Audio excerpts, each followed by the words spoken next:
اس کی عبادت کرو۔ البتہ یہاں ایک جملہ کہتا جاؤں،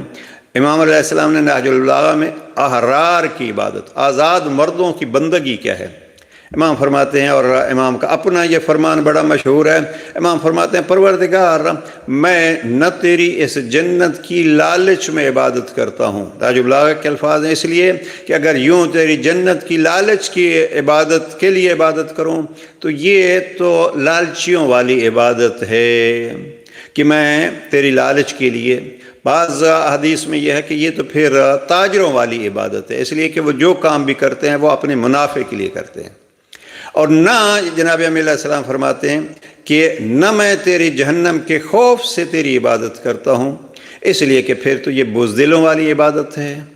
اور بعض جگہوں پہ نہج البلاغہ میں یہ ہے کہ پھر یہ غلاموں والی عبادت ہے، غلام کام ممکن ہے ایک عام بندے سے زیادہ کر رہا ہو، لیکن کر کیوں رہا ہے، اس کا ہدف کوئی کیا ہے، اس کا ہدف اور کچھ نہیں، فقط وہ مالک کے ڈر سے کر رہا ہے۔ تو امام فرماتے ہیں، امیر المومنین فرماتے ہیں، نہ میں ڈرنے والا ہوں اور نہ میں لالچی ہوں، لہٰذا میں تیری عبادت اس لیے کرتا ہوں۔ دو جملے الگ ہیں، نہج البلاغہ میں یہ ذالک العبادۃ الاحرار، یہ